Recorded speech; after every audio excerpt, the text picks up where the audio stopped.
환경사 10주차 두 번째 수업 시작하겠습니다. 이번 시간에 보실 부분은 조선시대 후기로서 임진왜란 정유재란 이후 광해군 즉위부터 순조 헌종 철종에 이르는 세도정치 시기까지 고종의 즉위 이전까지를 살펴보도록 하겠습니다. 외란이 끝난 이후 광해군이 즉위하게 됩니다. 광해군은 임진왜란 시기 선조가 의주로 몽진을 간 이후 분조를 통해 혼란을 잘 수습하고 이후 외란이 끝나자 왕위에 오르게 됩니다. 이후 중국에서는 명청 교체기에 있어서 청의 세력이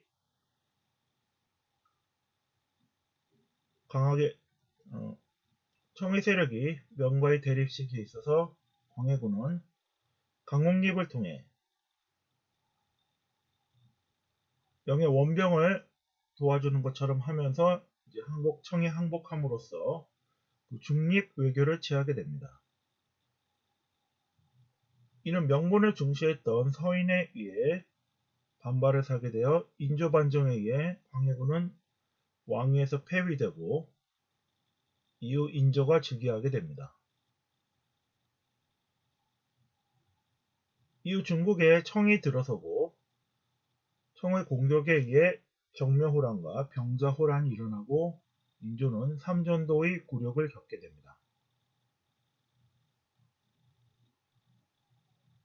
이 시기에 소현세자와 복림대군이 세자로서 청의 골모로 끌려가게 됩니다. 다시 돌아온 소현세자가 왕위에 오르려고 할 때쯤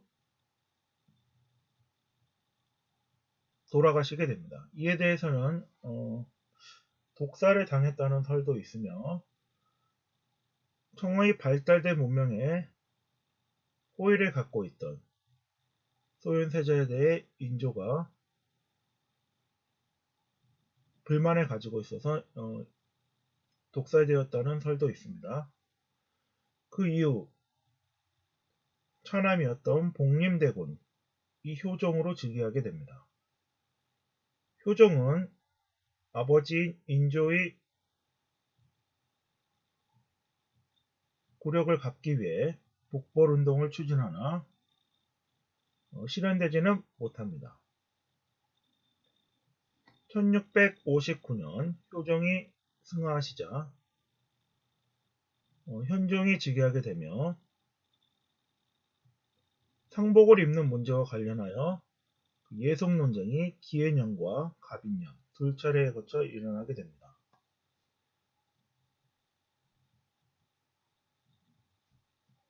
이후 즉위한 숙종은 14살이라는 어린 나이에 즉위하였지만 단종과는 달리 강력한 왕권 정치를 시행하게 됩니다. 대표적인 예가 서인의 영수였던 우암 송시열에게 사약을 내린 일이 되겠습니다. 환국 정치를 통해 왕권을 강화하게 되고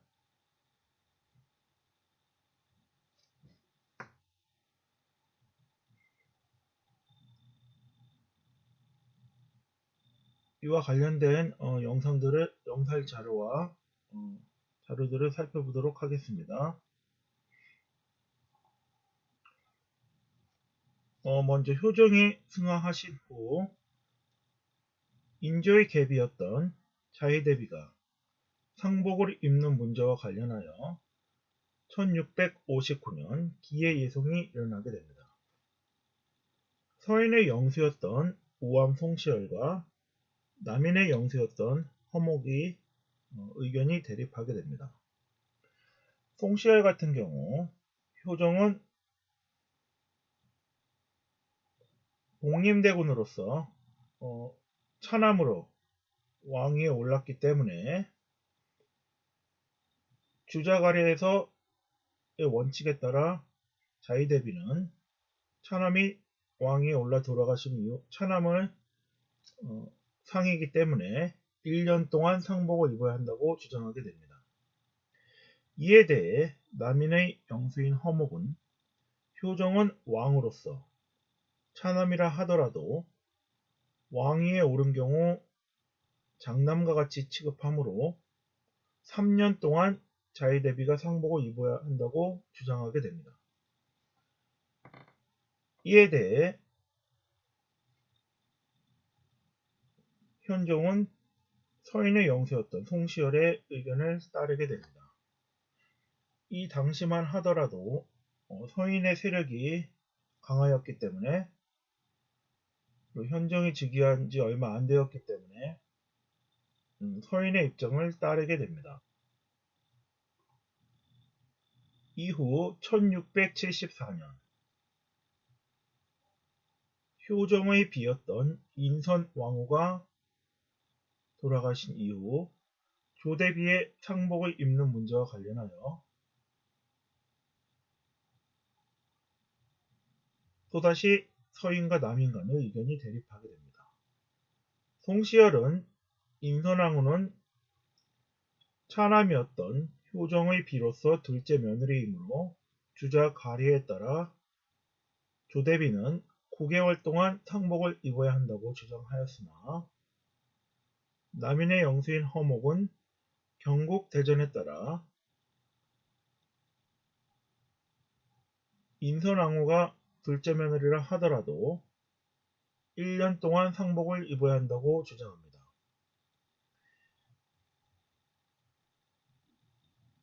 이 시기에 이에 대해 남인의 1년 주장을 받아들이게 됩니다. 이와 관련된 논쟁들이 예성 논쟁이 되겠습니다.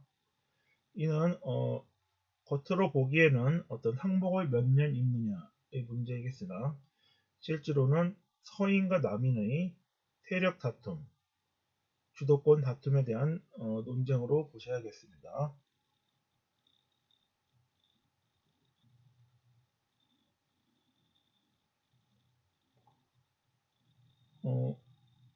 우암 송시열에 대해 보시면요. 우암 송시열은 선조 40년인 1607년에 서기 1607년에 태어나 숙종 15년인 1689년에 사약을 받고 사사하게 됩니다. 돌아가시게 됩니다. 주작의 신봉자였으며 노론의 영수였고 예속 논쟁의 당사자가 되겠습니다. 조선 후기에 정치적으로 큰 영향을 미친 인물로서 우암 송시열은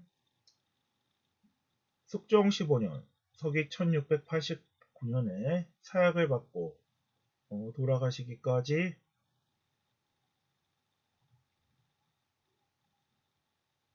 전국을 주도하게 됩니다.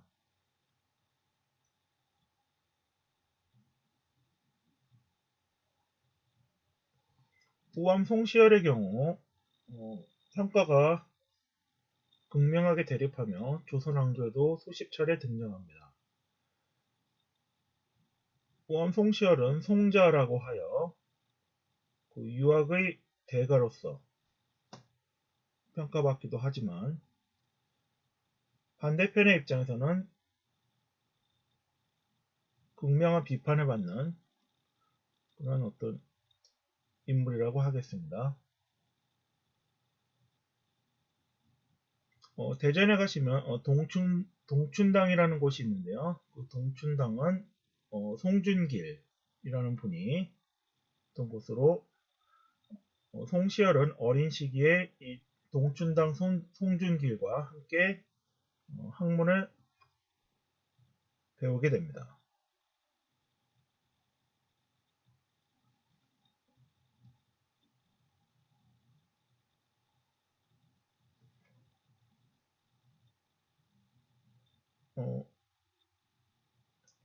효정이 승하하시고 현종이 즉위하자 송시열은 인조의 갭이었던 장렬왕후 장렬왕후라고도 하고 자의대비라고도 합니다.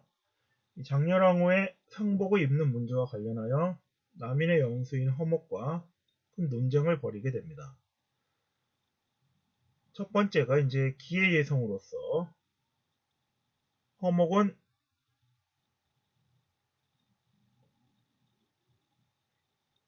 효정은 차남이었으나 왕이 되었으므로 장자의 대우를 받아 3년의 상복을 장렬왕후가 입어야 한다라고 주장하였습니다.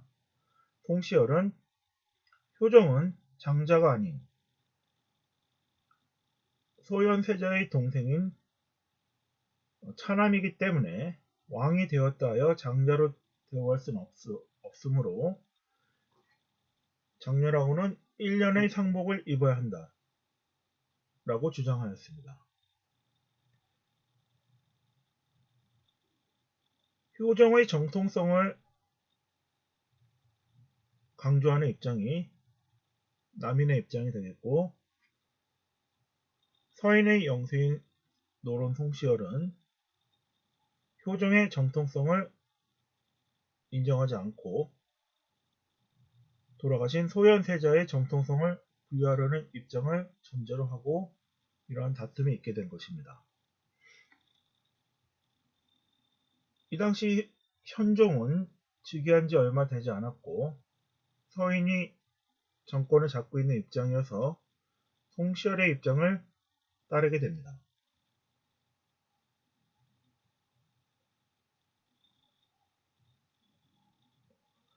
그러나 이후 효정의 비 인선왕후가 돌아가시자 자의대비가 상복을 입는 문제인 2차 예성인 갑인예성이 일어나게 됩니다. 같은 논리로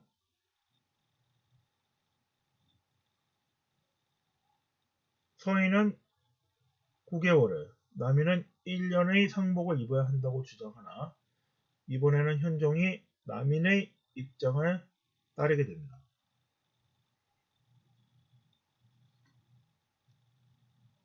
이후 현종이 승하하시고 숙종이 즉위하게 됩니다.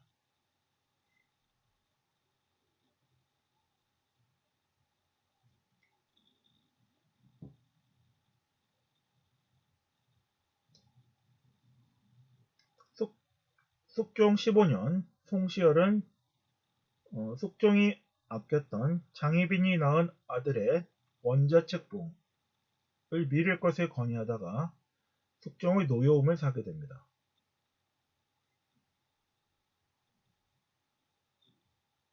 숙종은 송시열을 비롯한 서인 세력을 대거 축출하고 환국을 일으켜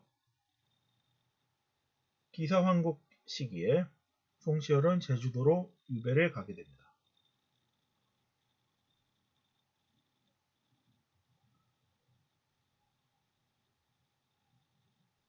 그러나 남인들의 강력한 요청에 의해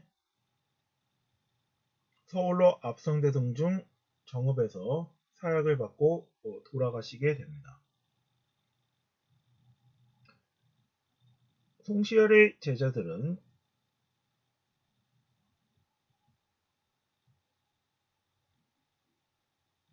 송시열을 유학의 대가로서 칭송하게 되고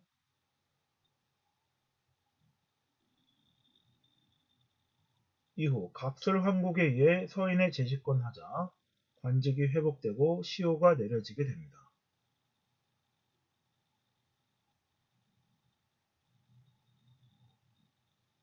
또한 정조 시기에는 왕명으로 송시열의 문집을 간행하고 유학의 대가에게만 붙여지는 칭호인 자를 붙이게 되어 송자라는 칭호를 얻게 됩니다.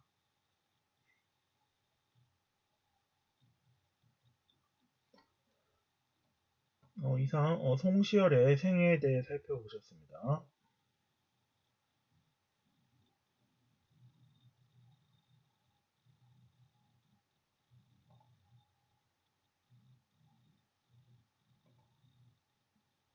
영상 자료를 보시겠습니다.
숙종과 그 시대에 대해서 살펴보기로 하겠습니다. 숙종하면 당연히 장희빈이 많이 떠오르죠.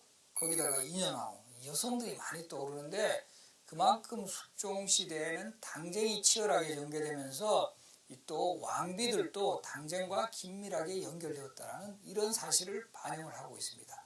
그리고 이 숙종 시대에는 상평통보가 전국에 유통이 되었다라든가 그 어부 출신 안용복의 그 등장이라든가 또 백두산 정계비 사건 등 여러 가지 그 많은 사건들도 있었던 시대가 숙종 시대였습니다. 숙종은 46년간 오랫동안 그 제의를 했죠. 그 기간 동안 많은 업적을 남겼는데 이번 시간에는 숙종 시대의 여러 당쟁들과 또 뭐 백두산 정계비 사건 또 이 사육신의 복권과 같은 이런 정치, 문화적인 상황들에 대해 소개하기로 하겠습니다.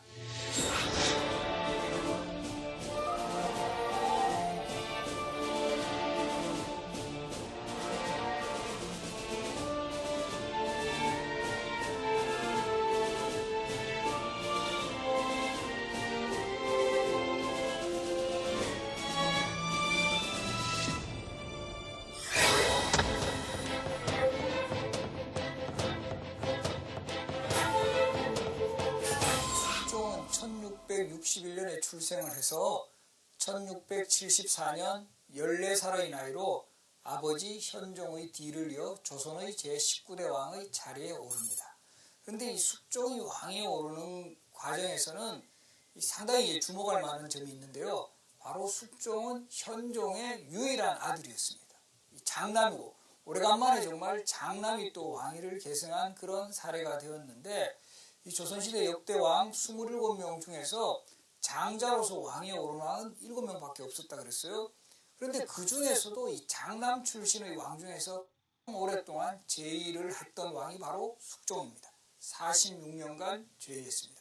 그야말로 이 장자 프리미엄을 마음껏 누렸던 왕이라고도 볼 수 있는데 14살의 왕이 올라서 정확하게는 이제 그 60세 때 승하를 하게 되죠. 그런데 이렇게 결국 숙종이 그럼 현종의 장남이라는데 그럼 왕비는 현종의 그 왕비였던 명성황후라는 분이 있었어요. 그래서 또 왜 이것을 또 제가 거론했냐면 이 명성황후를 주목해 볼 필요가 있는데요. 이 명성황후는 조선의 왕비 중에 유일하게 상관왕, 제가 이게 상관왕이라고 표현을 했는데 우리가 보통 왕비가 되려면 처음에 뭐가 돼야 되죠? 세자빈이 돼야 됩니다. 그죠? 세자빈이 되었다가 그 자신의 남편 즉 세자가 왕에 오르면 왕비가 되고 그 다음에 아들을 또 낳아야 되고 그 낳은 아들이 왕에 오르면 뭐가 되죠? 왕대비가 됩니다. 그다음 그러니까 세자빈, 왕비, 왕대비 요 상관왕의 코스를 거친 왕비, 조선의 왕비 몇 명쯤 될 것 같아요? 그래도 꽤 여러 명 되지 않나? 그 정도 못할까? 그 정도 하기 쉽지 않습니다. 유일하게 한 분입니다. 명성왕후. 우리 고종의 왕비도 명성왕후라고 하시지만 한자가 달라요. 이분 명성왕후는 현종비 명성왕후고 성씨는 청풍 김씨이십니다. 그러니까 이 숙종은 정말 오래간만에 왕실의 축복 속에서 왕이 오른 왕이에요. 이 장자 출신이 왕에 오르는 경우 그리고 또 어머니가 살아생전에 왕에 오른 그러니까 상당히 이런 좀 힘을 실은 상황에서 왕에 올랐다 이렇게도 볼 수가 있죠. 그래서인지 숙종도 상당히 어린 나이에 왕에 올랐어요. 14살이거든요. 근데 보면 숙종에 대한 이미지는 우리가 되게 어리다는 이미지가 별로 없습니다. 12살에 왕에 오른 단종과 대비해보면 불과 2살 차이밖에 나지 않는데 뭐 드라마라든가 뭐 소설도 마찬가지예요. 단종을 항상 생각할 때는 거의 초등학생이 일단 뭐 드라마라면 캐스팅이 돼요. 아주 어리고 조금 여리여리해보고 좀 불쌍해 보이는 그런 인물이라면 숙종은 2살 차이밖에 안 되는데도 뭐 드라마나 영화 같은 거 보면 항상 뭐 수염도 이미 나 있는 그런 상태에서 왕에 오른 경우가 많아요. 이런 것이 우리가 가지고 있는 좀 선입견 같은 거예요. 왜 그러냐면 숙종은 그만큼 제위 기간이 오래됐고 나중에는 뭐 장희빈, 인현왕후, 뭐 인원왕후 할 것 없이 많은 왕비들 또 나중에는 그 영조의 생모가 되는 숙빈 최씨하고도 이렇게 인연이 있죠, 그죠? 그러니까 되게 노성한 이미지로 본다라는 거예요. 그러나 숙종은 상당히 어린 나이에 왕이 올랐고 원래는 20살까지는 왕실의 어른이 특히 대비가 수렴청정을 하게 돼 있지만 숙종은 그런 과정도 거치지 않았어요. 상당히 즉위하는 때부터 숙종에게 힘을 실어준 겁니다. 그래서인지 숙종은 즉위 직후에도 크게 이제 강심장 숙종의 면모를 드러내는 그런 발언을 합니다. 그건 뭐냐면 숙종이 왕위에 올랐던 1674년은 갑인예송이라 그래가지고 예에 대한 해석을 둘러싸고 서인과 남인이 치열하게 당쟁을 벌였던 그런 시대예요. 그리고 결과적으로는 갑인예송의 결과 이 남인들이 결국 정치적으로 승리를 하게 됩니다. 그래서 보면 인조, 효종, 현종까지 이르는 시기를 보면은요, 서인이 계속 집권 여당이 되고 남인이 야당으로, 남인은 별로 이제 권력의 핵심에 들어서지 못하다가 바로 1674년 갑인예송 때 남인들이 정말 반짝 권력을 잡아요. 이렇게 남인들이 권력을 잡게 되는 갑인예송에서 남인들이 주장한 핵심은 효종이 바로 왕이다. 왕이니까 장자로서의 어떤 상복을 입어야 된다는 이런 논리를 내세웠고, 그 당시 서인은 효종은 왕이긴 하지만 어차피 소현세자의 동생이니까 둘째 아들이라는 차남의 입장을 내세우다가 결국은 이게 요즘 표현을 하면 약간 괘씸죄에 걸리는 거예요. 이 왕권을 높이는 게 아니거든요. 이 왕보다는 차남의 입장을 내세웠던 서인들의 논리가 무너지면서 이때 남인들이 정치적 승리를 거두는 게 갑인예송이고, 이때 서인의 학문적 사상적 영수가 바로 송시열이었는데, 그래서 숙종이 14살의 왕위에 오르자마자 이런 지적을 합니다. 송시열이 예를 잘못 해석했다, 이런 표현을 썼어요. 그 당시 송시열이라는 인물은 이미 조정의 최고 원로 대신입니다. 바로 이 숙종으로 친다면 거의 증조 할아버지죠. 인조부터 시작해가지고 인조, 효종, 현종에 이르기까지 최고의 대신으로 활약했던 그런 인물에 대해서 송시열이 예를 잘못 해석했다고 하니까 당시 당의통략의 기록에 보면 많은 사람들이 숙종에 대해서 벌벌 떨었다라는 기록이 있을 정도로 아주 어린 나이지만 그야말로 송시열에게 대적하는 강심장의 이미지를 보여줬고, 결과적으로 이 두 사람의 악연은 송시열에게 숙종이 사약을 내리는 것으로 귀결이 됩니다. 그래서 이런 예송의 국면에서 바로 곧 예송 논쟁이 활발하게 전개되던 그 시대에 왕위에 올랐던 숙종. 그래서인지 숙종 시대는 당쟁의 시대라고 할 정도로 가장 당파 간의 대립이 치열하게 전개되었고, 또 환국이라 해서 국면이 바뀌었다라는 뜻인데, 정파 간의 이런 그 정권 교체가 여러 차례 일어났던 그런 시기로도 정리가 돼요.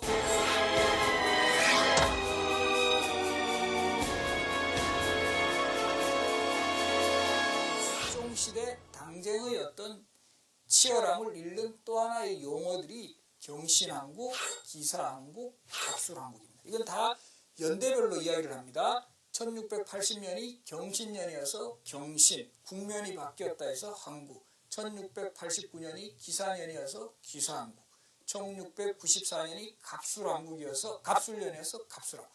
숙종 때 이렇게 큰 한국 세 차례가 있었다는 것은 그만큼 권력 다툼이 치열했음을 보여줍니다.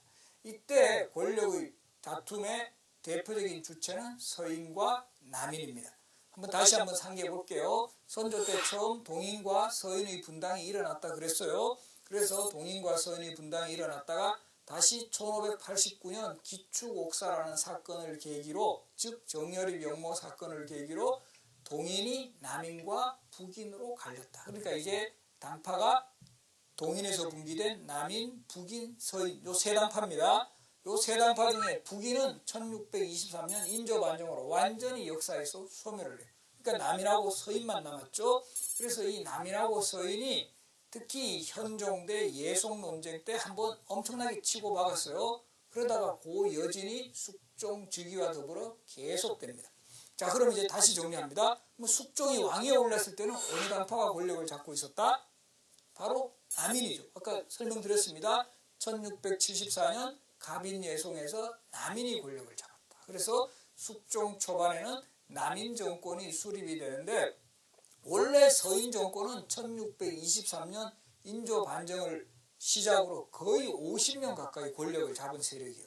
그러니까 이 서인들은 절치부심 빼앗겼던 권력을 찾기 위해서 상당히 노력을 합니다. 그래서 계속 이 남인들의 어떤 허점 같은 거 이런 것들을 찾으려고 이제 많은 노력을 기울이게 되는데, 그 중에 특히 선봉에 섰던 사람은 서인의 이 김석주라는 사람이에요.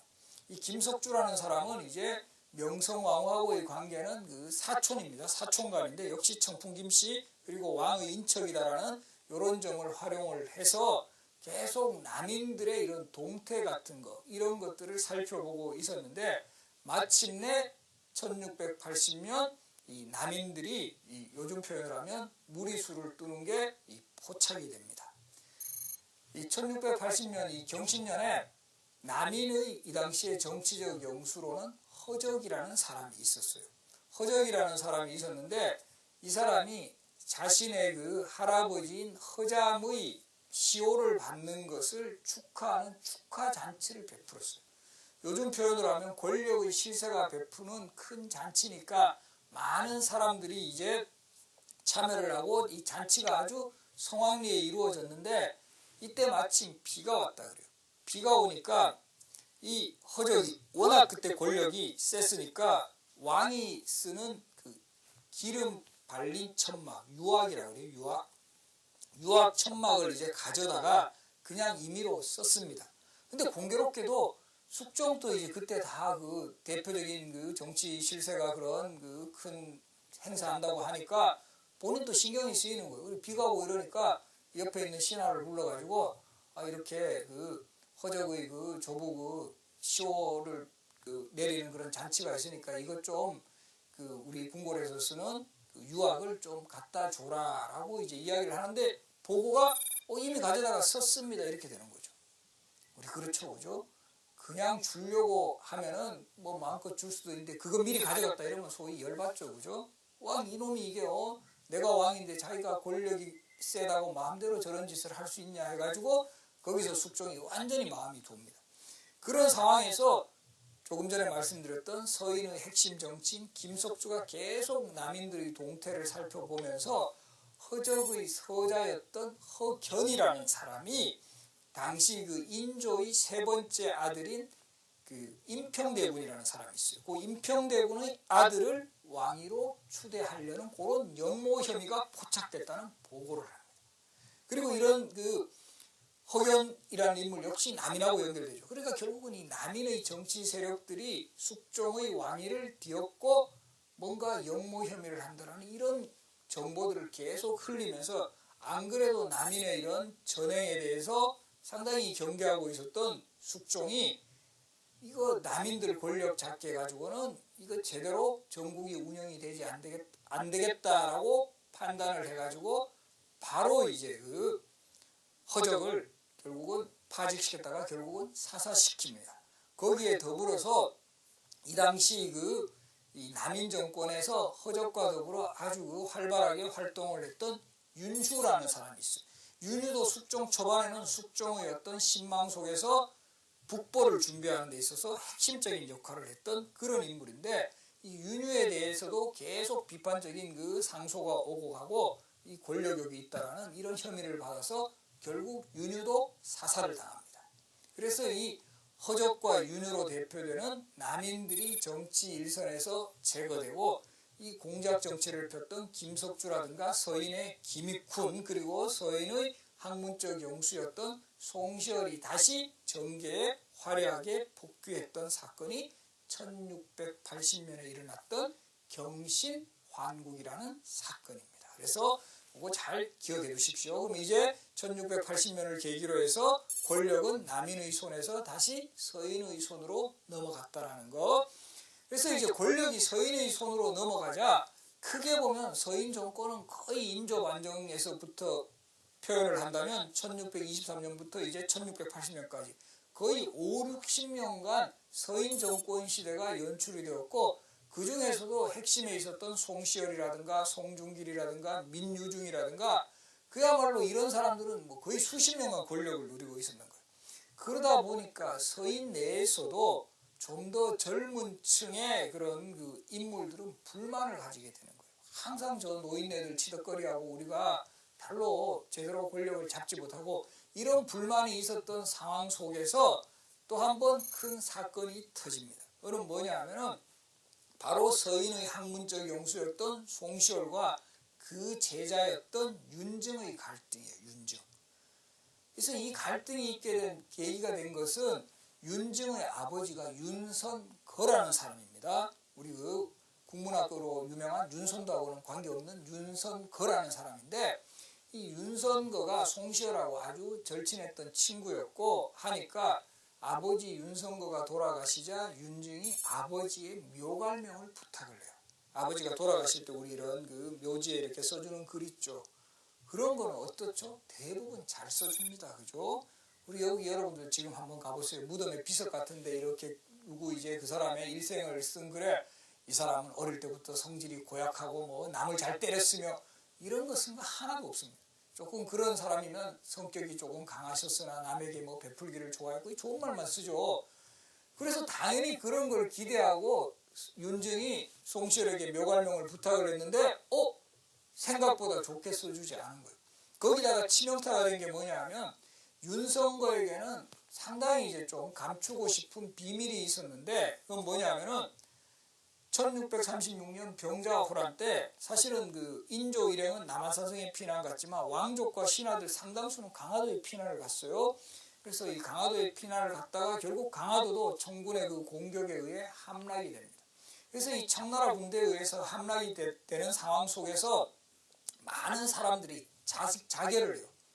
왜냐하면 저 오랑캐에게 우리가 치욕을 당하느니 자결을 하는 게 좋겠다라고 판단을 해가지고 대표적으로 그 당시에 뭐 김상용이라는 사람이라든가 또 우리 그 구운몽의 작자로 유명한 김만중의 아버지 김익경 이런 사람들은 다 거기서 화약을 이제 폭발시켜가지고 폭사합니다. 자결을 하고 또 일부 부녀자들 같은 경우도 그 청나라 사람들에게 치욕을 당할 수 없다 해가지고 그냥 뭐 또 자결을 하는 그 여성들도 많이 자결을 합니다. 그 중에 포함된 사람이 윤정의 어머니도 자결을 해요.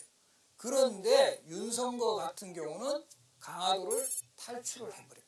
명분은 늙으신 부모를 봉양하기 위해서라는 이유로 탈출을 했지만 이것이 두고두고 선비들에게는 비난거리가 돼요. 어떻게 자기 목숨을 살겠다고 그런 명분과 의리를 지키지 않고 탈출을 했느냐라는 그래서 윤선거도 그것만은 숨기고 싶은 비밀이었는데 송시열이 묘갈명을 쓰면서 그 일을 거론을 해버렸더라는 거죠. 물론 박세채의 행장에서 이미 쓰여진 것을 그대로 그냥 나는 썼을 뿐이라고 했지만 그 윤정의 입장에서 보면 스승님이 너무했던 거죠. 그래서 막 고쳐달라고 합니다. 스승님 이거 좀 고쳐주십시오. 우리 아버님 명예에 얽힌 이야기니까. 송시열 거기에 대해서 거절을 합니다. 이러다 보니까 서서히 이제 송시열에 대한 불만이 쌓여가면서 아버지냐 스승이냐의 갈림길에 서게 되는 거죠. 그리고 이 시대를 전후해서 윤정을 따르는 젊은 그 세력들은 송시열과 같은 인물이 너무 오랫동안 권력을 잡으면서 모든 것을 좌지우지했다. 우리 젊은 층도 좀 이제 저들의 그늘에서 벗어나자. 그래서 결국은 송시열, 송중길, 이우태를 민유중을 중심으로 한 서인 중에 조금 나이가 많은 노성한 세력들은 노론이라고 하고 좀 더 젊은 층들 뭐 바로 윤정을 필두로 해가지고 뭐 박세당이라든가 오두인이라든가 이런 사람들은 소론, 젊은 층, 노소 분열이 일어나는 겁니다. 지금 또 우리 현대 정당 정치사에서도 뭐 노장파, 노장, 수장파 뭐 이런 이야기 하는데 그런 분열하고도 비슷해요. 그래서 이 1683년 숙종 때 노론과 소론의 분열이 일어나면서 이제 정당 정치는 남인, 노론, 소론 이렇게 되는 거죠. 북인은 완전히 이제 정파적으로 소멸이 되어서 역사적으로 큰 힘을 발휘하지는 못합니다.